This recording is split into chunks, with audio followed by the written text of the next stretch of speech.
તો મને મારું મોત કહી દે. વાત આગળની ઘણી લાંબી છે આ કરણીની કે બાપ તું રાજપૂત છો, મોત માર્ગમાં વિયો જા પાછો. થાણ દેશ લોક મેં થાપણો થાહરો અને વસીલી. શું વાત સાહેબ પીઠળની વાતો કરું સાહેબ, શું વાત હોનબાઈની કરું, શું વાત કરણીની કરું સાહેબ. એક એક માતાજીની વાતો કરું. ઉદયપુર, જોધપુર, બિકાનેર, ઝાહરો, વસીલો, થાહરો, ભૂપ બ્રાજે સાહેબ. આય કરણી કે ઈદ બે રાજગાદી ઉપર. ઉદયપુર, જોધપુર, બિકાનેર, ઝાહરો અને રાજપૂતનું એક તરફી ખેંચવા વાળી એવી આય હો. આ કાયમ માટે કરણીએ રાજપૂતના એકની અનેક કામો કર્યા છે. અને જ્યારે કરણીજી માનો દેહ શાંત થયો અને એ જ સાલમાં આય રાજબાઈ છે, એ ચરણવના પાદરમાં આય રાજબાઈનો જન્મ થયો સાહેબ. જે આય કરણી છે એ જ આય રાજબાઈ છે. હો હાથ દિયા આય આવત ના દિલ્હીને દોઢીએ જે માં પોઈગી ઈ જ આય રાજબાઈ છે સાહેબ.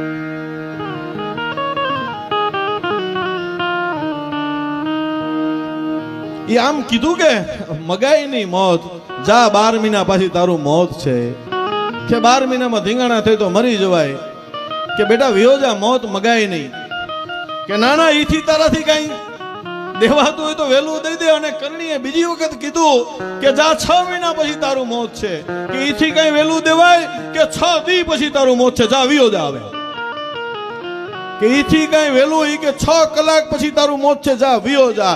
ઓલો વાત કરતો જાય અને માં નજીક કેતી જાય અને ઈથી આગળ જઈને કીધું કે માં ઈથી કઈ તારાથી આગળ કઈ દેવાય એમ છે તારાથી. અને આમ લીટો કર્યો સાહેબ, એક વખડાનો એક તીરખું કાઢી અને આમ લીટો કર્યો અને આયે કીધું કે મોત દેવા હું રાજી નથી, કાના તું પાછો વિયો જા.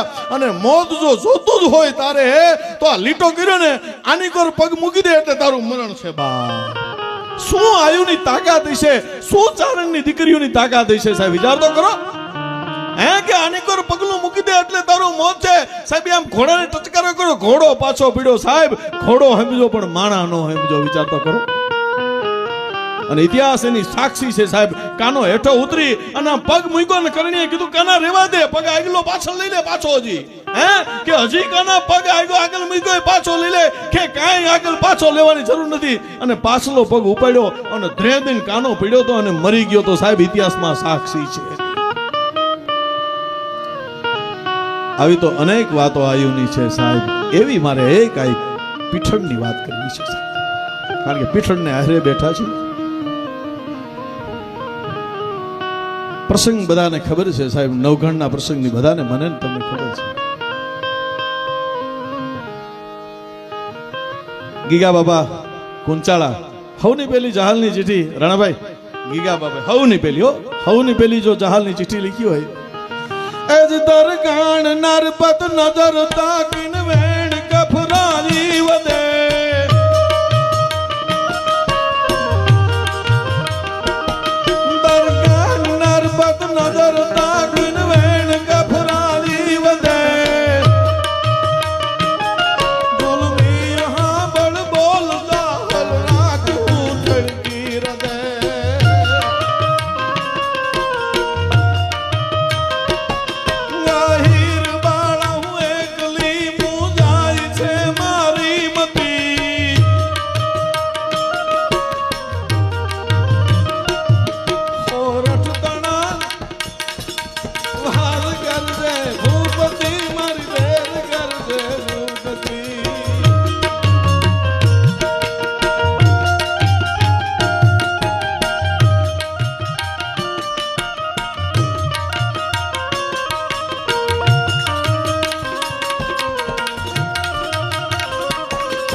એક છંદ કેવો સાહેબ મને બહુ ગમે છે.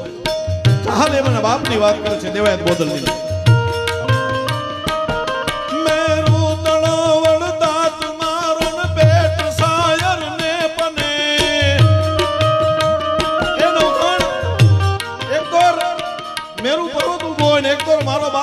બોદલ ઉભો હોય ને તો મારો બાપ એનો ધરોહર ગણાય, જરાય નીચો ન ગણાય. એમ મેરું સમોવડ દાત મારન પેટ સાયર ને પણ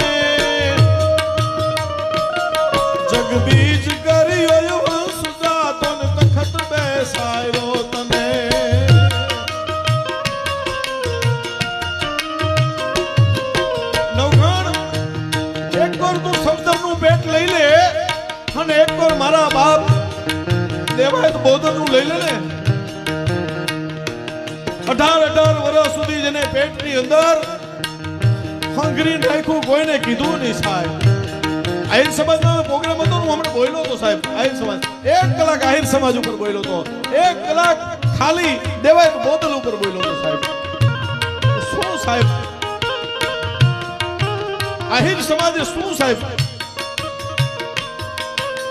આહિરનો ધર્મ તો આહિર જેવો કોઈનો થઈ ન શકે સાહેબ. અને હાંચવા એ કેવા હાંચવા સાહેબ, કૃષ્ણ પરમાત્માને કોઈ હાંચવા વાળું નહોતું, તેથી આહિરે હાંચવો હતો સાહેબ. અને નવગણની માથે તો સાહેબ આ જુનાગઢની જ વાત છે, સોલંકીઓના પેરા લાગી ગયેલા સાહેબ. અને એ વખતે જો કોઈ હાંચવા વાળો હોય તો એ દેવાયત બોધલ બાપ શું હતો સાહેબ.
હોરઠમાં હડતાળો પડ્યો